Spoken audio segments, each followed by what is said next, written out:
오늘 설교의 제목은 성결입니다. 이 성결은 우리에게 너무나도 친숙한 단어이기도 하죠. 우리 교회가 속한 기독교 대한성결교회라는 이 교단 이름에도 성결이 들어있고, 또 교단의 표제인 사중복음에 중생, 성결, 신유, 재림에도 성결이 있습니다. 그렇기 때문에 우리에게 성결은 매우 친숙하게 들리는 단어이기도 합니다. 그렇다면 이 성결의 뜻은 무엇일까요? 국어사전에서 찾아보니까 이 성결은 천박하고 속된 것이 없는 거룩하고 깨끗함, 이것을 의미하는 단어라고 국어사전에서는 설명하고 있습니다. 그러면 교회에서는 이 성결을 어떻게 설명하고 있을까요? 교회에서는 하나님의 은혜로 구원받은 우리가 성령의 능력으로 하나님의 성품과 형상을 회복하는 모든 과정을 성결이라고 설명하고 있습니다.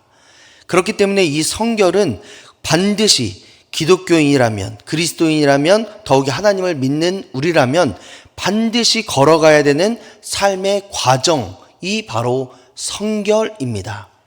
그렇다면 그런 인생을 살아가고 있는 우리에게 그럼 여러분은 성결하십니까? 라고 물어보면 어떻게 대답하시겠습니까? 아멘. 감사합니다. 네. 그런데 대부분 이 질문 앞에서 우리 모두는 떳떳하지 못할 때가 많이 있습니다. 선뜻 아멘으로 대답하거나 혹은 마음이 부담스럽고 너무나 힘듭니다 라고 대답하는 경우들이 참 많이 있습니다. 왜냐하면 우리 스스로를 돌아볼 때에 우리가 하나님 앞에서 성결했는지, 사람들 앞에서 성결했는지 스스로에게 질문했을 때 그렇다라는 대답보다는 그렇지 못했다.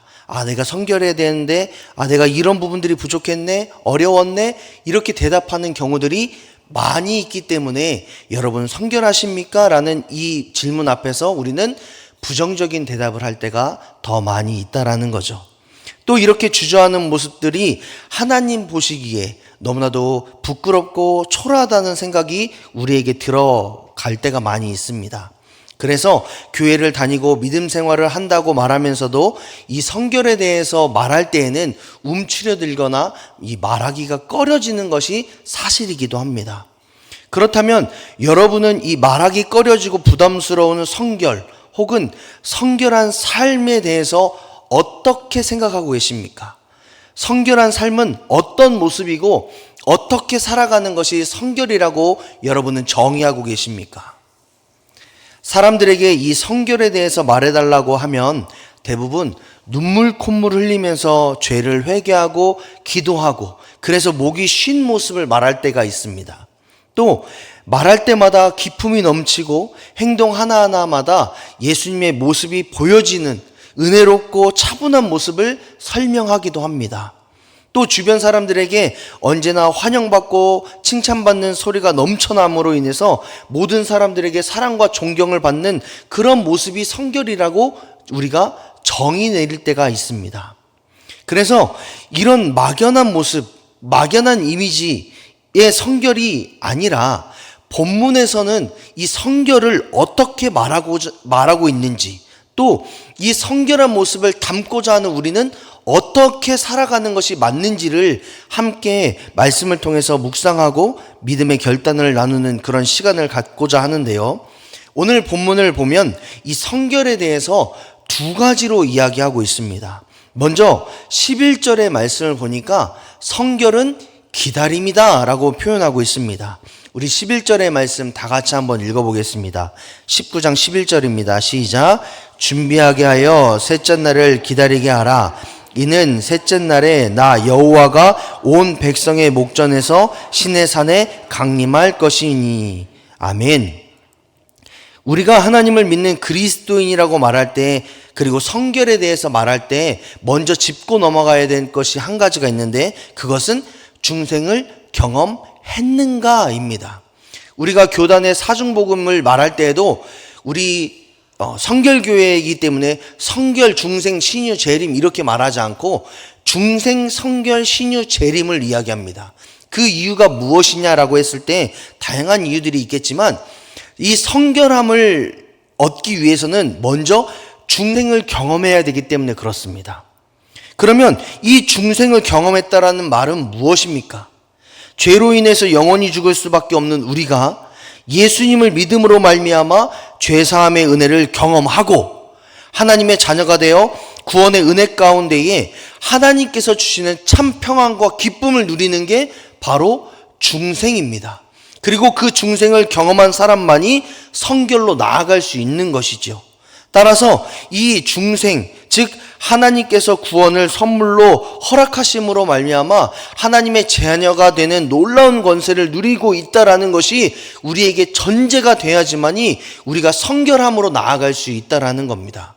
중생을 경험함으로 말미암아 죄인인 우리가 의인이 되었고 영원히 죽을 수밖에 없는 우리가 영원한 생명 가운데에 살아갈 수 있다라는 그 경험을 우리가 하고 있는가 했는가, 이것이 반드시 중요한 문제로 거론되어져야 된다라는 겁니다. 그러면 여러분, 한 가지 더 질문을 해볼까요? 이 중요한 중생을 우리는 어떻게 경험할 수 있습니까? 중생의 경험은 우리의 선행이나 교회 봉사, 직분, 헌금, 외모, 조건, 이것 등으로 얻어지는 것이 절대로 아닙니다. 중생은 오직 하나님의 은혜로 말미암아 얻을 수 있습니다. 만일 우리의 외형적인 모습이나 행동의 결과로 중생을 얻을 수 있다라면 우리 중에 누구도 하나님의 조건에 완벽하게 맞출 수 있는 사람이 없을 것입니다. 하지만 하나님은 우리에게 아무런 조건 없이 구원을 선물로 주셨습니다. 그랬기 때문에 자격 없는 우리가 구원의 은혜를 누리며 살아갈 수 있게 된 것이죠.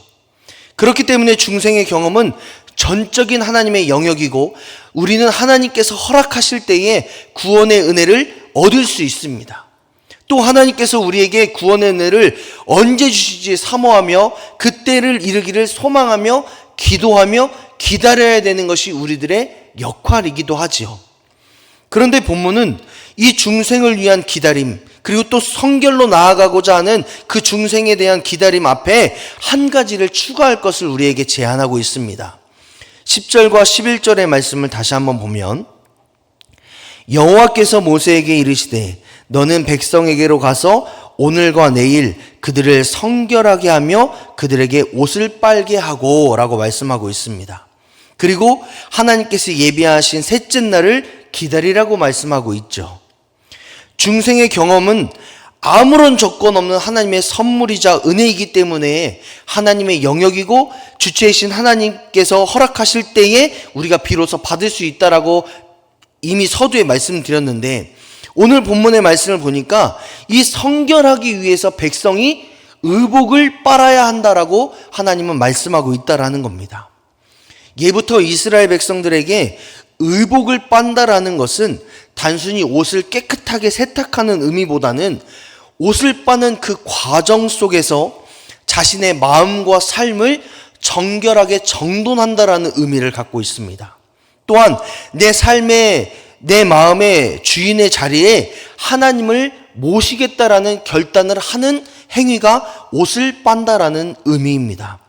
그렇기 때문에 하나님은 하나님의 구원과 은혜의 순간을 기대하며 기다리는 이스라엘 백성들에게 가만히 앉아서 기다리는 것이 아니라 너의 마음을 정결하게 하고 너의 삶을 정돈함으로 말미암아 우리의 삶의 주인은 오직 하나님이십니다. 하나님께서 우리의 삶 가운데 임하기를 원하십니다. 우리의 삶이 하나님의 백성다운 삶의 모습으로 회복하고 우리의 삶과 마음의 중심을 하나님께 드리겠습니다 라는 그 믿음의 결단을 이스라엘 백성들에게 스스로 행할 것을 하나님 명령하신 겁니다. 그리고 그런 능동적인 기다림을 우리에게도 요구하고 계시다라는 것을 말씀을 통해 깨닫게 됩니다. 가만히 앉아 하나님의 은혜를 기다리는 것도 중요합니다. 또 평상시에는 세상과 구별 없이 살다가 주일 하루만 하나님께 나와 믿고 섬기는 사람처럼 사는 것도 중요할 수 있습니다. 그러나 하나님께서 원하시는 것은 무엇이냐라고 했을 때에 가만히 앉아서 하나님의 때를 기다리는 그런 믿음이 아니라 누구보다 능동적으로 하나님을 찾고 의지하는 삶, 하나님의 뜻이 어디를 향하는지를 바라보고 하나님께서 우리를 어떤 삶으로 인도하실지를 기대하며 소망하며 예배의 자리를 찾고 신령과 진정으로 하나님을 예배하며 하나님과 교제하는 삶, 그 친밀함 가운데 살아가는 삶, 날마다 하나님의 말씀을 묵상하고 내 삶을 하나님께서 원하시고 바라시는 거룩한 산 제물로 하나님께 드리는 삶, 그것을 하나님께서 우리에게 요구하고 계신다는 것을 말씀을 통해서 우리는 배우게 됩니다. 따라서 우리 모두는 우리의 삶을 하나님께서 기뻐하시는 삶으로 드릴 수 있도록 우리의 삶과 우리의 마음의 중심에 하나님을 모실 수 있도록 우리의 의복을 빨고 우리의 정결한 삶을 하나님께 올려드릴 수 있는 믿음의 결단이, 그 기다림이 우리에게 필요하다라는 것이죠. 하나님께 사랑하신 여러분, 우리 한 사람 한 사람은 내 의복을 빨아 정결함을 하나님께 드림으로 말미암아 구원과 은혜의 시간을 기다릴 줄 아는 믿음의 사람들이 되시기를 주님의 이름으로 축복합니다. 마태복음 5장 8절을 보니까 이런 말씀이 있습니다. 마음이 청결한 자는 복이 있나니 그들이 하나님을 볼 것이미요. 우리가 날마다 능동적인 기다림을 통해 우리의 마음과 삶을 하나님께서 보시기에 정결하고 성결하게 갖고 나갈 때마다 우리는 하나님을 볼 수 있고 거룩하신 하나님을 본받는 성결한 삶을 살아가게 될 줄 믿습니다. 자신의 의복을 빨았던 이스라엘 백성들처럼 우리의 마음을 하나님 보시기에 정결하게 정돈하는 이 능동적인 기다림을 통해서 저와 여러분은 성결을 이루는 축복된 삶을 살아가게 될 줄 믿습니다. 그런 축복의 은혜가 저와 여러분의 삶 가운데 넘쳐나기를 소망합니다. 본문에서 두 번째로 말하고 있는 성결은 순종입니다. 8절의 말씀을 다 같이 한번 읽어보죠. 19장 8절입니다. 시작. 백성이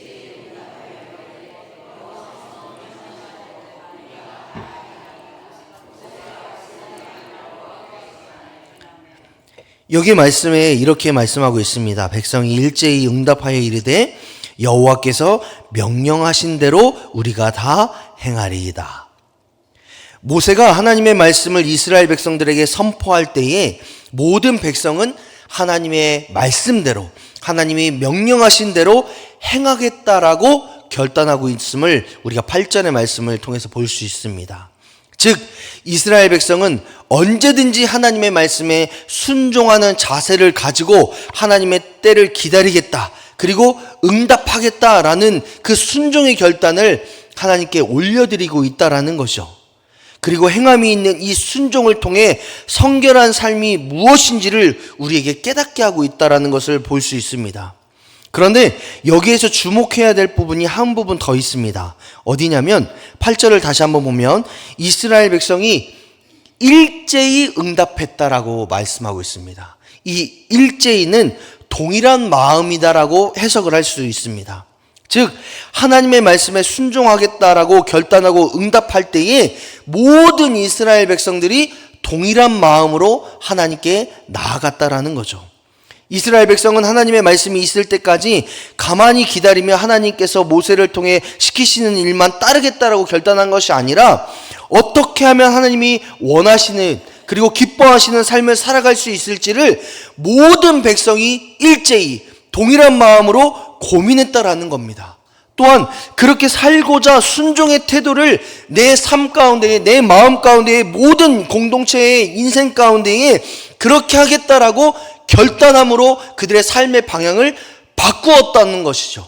그래서 세상 가운데에 또 삶의 모든 순간순간마다 하나님께서 원하시는 뜻이 무엇인지, 하나님께서 바라시는 방법이 무엇인지, 하나님께서 우리의 삶 가운데에 말씀하시고자 하는 것이 무엇인지를 하나님의 마음을 헤아리는 마음으로 돌아보고 그런 삶을 살아가겠다라고 결단하고 더 나아가 순종의 태도를 가지고 하나님의 말씀 가운데 나아가겠다라는 것이 이스라엘 백성들이 가졌던 마음이다라는 것이죠.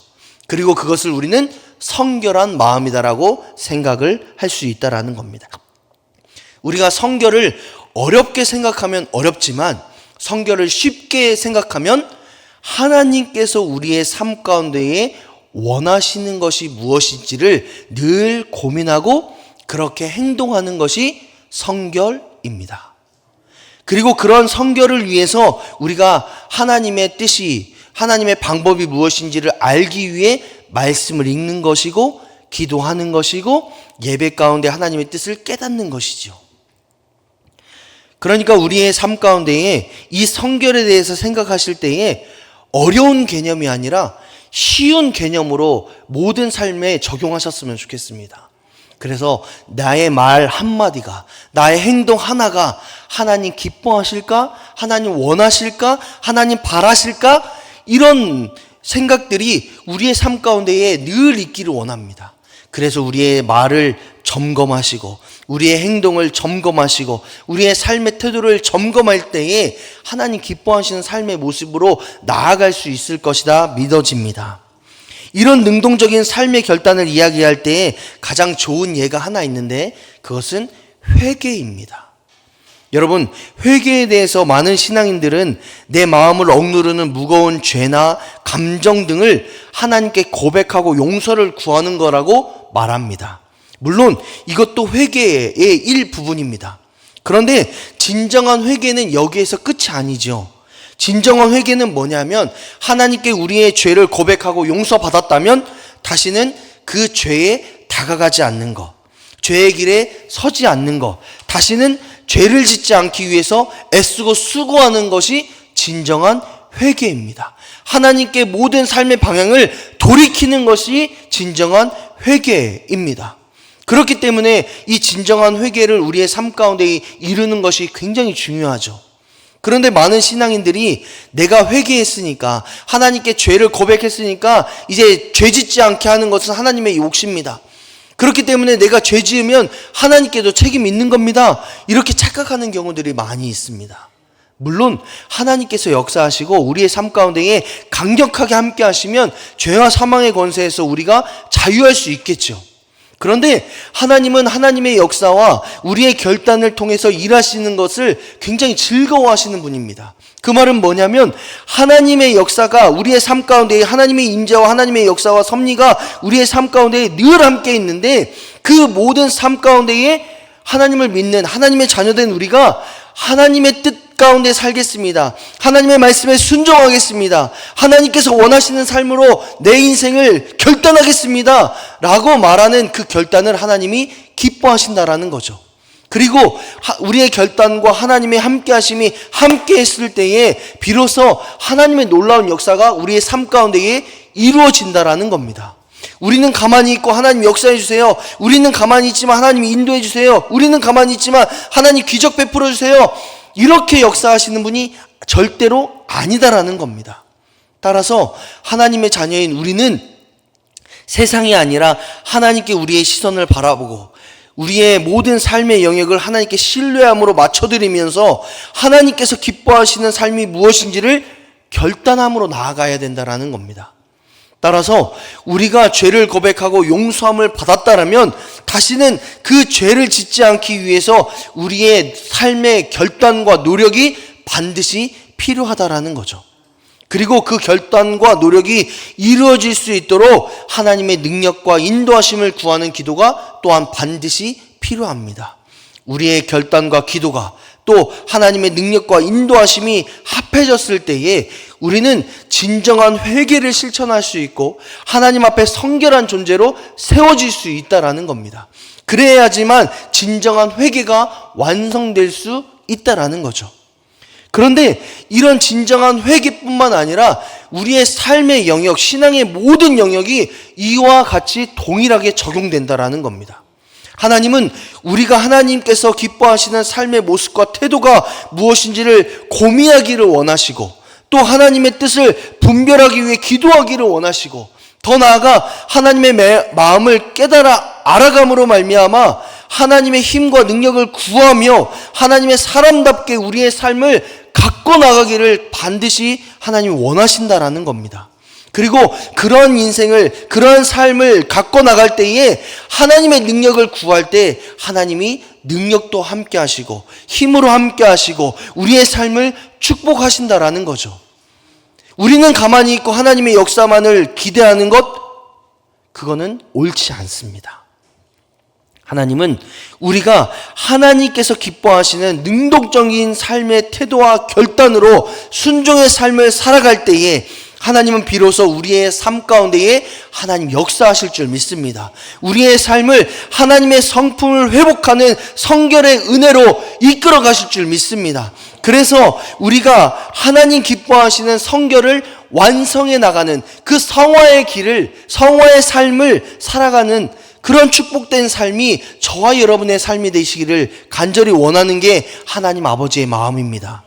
간절히 소망하기는 오늘 여기에서 함께 예배하는 우리 모두는 능동적인 순종의 모습을 통해 하나님 앞에 서서 삶의 순간순간마다 하나님의 성품인, 하나님의 모습인 성결을 회복하는 그 축복을 누리시는 은혜의 주인공들이 되시기를 주님의 이름으로 축복합니다. 하나님께서 사랑하시는 여러분, 우리가 하나님을 주인 삼고 말씀에 순종하며 하나님의 때를 소망하며 기다리는 그리스도인이라면 반드시 성결을 회복해야 될 줄 믿습니다. 성결한 삶을 살아가기 위해 능동적인 기다림과 순종의 결단을 해야 합니다. 레위기 19장 2절의 말씀을 다 같이 한번 읽어보겠습니다. 레위기 19장 2절 말씀입니다. 시작. 너는 이스라엘 자손의 온 회중에게 말하여 이르라. 너희는 거룩하라. 이는 나 여호와 너의 하나님. 아멘. 여기서 하나님께서 말씀하고 있습니다. 하나님은 우리에게 예수님을 믿었기 때문에 너희는 거룩하다라고 선포하지 않으셨습니다. 오히려 너희가 예수님을 믿고 하나님의 자녀가 되고 하나님의 백성이 되었기 때문에 너희는 거룩한 삶을 살아내야 되고 하나님 보시기에 성결해진 삶을 살아가야 된다라고 명령하고 있습니다. 그런 삶을 살아가기 위해 누구보다 애쓰고 수고하는 삶을 살아가야 된다라고 말씀하고 있습니다. 우리의 생명을 다해 하나님 앞에 서는 그날까지 성결은 우리의 삶의 목표이고 우리가 최선을 다해 이루어내야 되는 인생의 목표입니다. 물론 우리가 살다 보면 실수할 수 있습니다. 하나님을 멀리 떠나 죄를 범할 때도 있지요. 왜냐? 우리는 모두 연약한 존재이기 때문에 그렇습니다. 우리 모두를 향해 하나님은 출애굽기를 통해 이스라엘 백성들을 통해 교훈 삼아 말씀하십니다. 출애굽기를 우리가 쭉 읽어보면 이스라엘 백성들은 하나님 앞에 성결하기 위해 의복도 빨았고 마음으로 결단하며 하나님의 말씀에 순종하는 삶의 태도로 살겠다라고 말했음에도 불구하고 그들은 수없이 하나님을 원망하고 불평합니다. 또 하나님보다 우상을 섬길 때도 있었고요. 하나님을 배반하는 죄를 범하기도 했습니다. 마치 우리의 모습과도 같은 모습을 이스라엘 백성들이 이미 보여주고 있다라는 거죠. 그런 이스라엘 백성들의 모습을 볼 때마다 여러분 어떤 생각을 하십니까? 저는 이스라엘 백성들을 볼 때마다 하나님이 포기해도 수백 번은 포기하셔도 맞다라고 생각할 때가 많이 있습니다.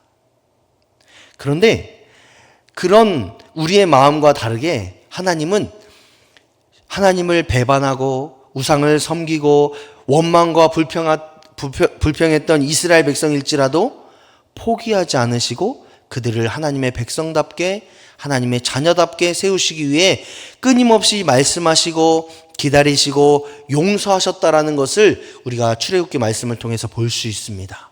하나님은 끝까지 포기하지 않으십니다. 하나님은 끝까지 우리를 사랑하십니다. 왜냐? 하나님은 사랑이시기 때문에 그렇습니다. 그 하나님이 저와 여러분의 아버지 되십니다. 우리 하나님을 우리가 비록 실수하고 넘어지고 좌절하고 쓰러지고 시험에 빠져 바닥에 허덕이고 눈물을 흘리고 있을지라도 그 하나님은 절대로 우리를 포기하지 않으시고 다시 딛고 일어서고 회복하게 만드시는 분이 저와 여러분의 하나님이심을 믿으시기 바랍니다. 마음을 정결하게 하고 말씀에 순종함으로 하나님의 백성담을 회복하라고 응원하시는 분이 저와 여러분의 아버지이십니다. 하나님의 자녀답게 성결한 삶을 살아가라고 우리를 인도하고 계시는 분이 저와 여러분의 하나님 아버지이십니다. 그래서 우리는 실수해도 괜찮습니다. 넘어져도 일어나면 됩니다. 그리고 다시 한번 하나님 앞에 성결한 삶을 살아가겠다라고 결단하면 됩니다. 왜냐? 우리 하나님은 지금도 우리를 사랑하셔서 우리를 바라보고 계시고 우리를 격려하고 계시고 우리를 안아주고 계시기 때문에 그렇습니다.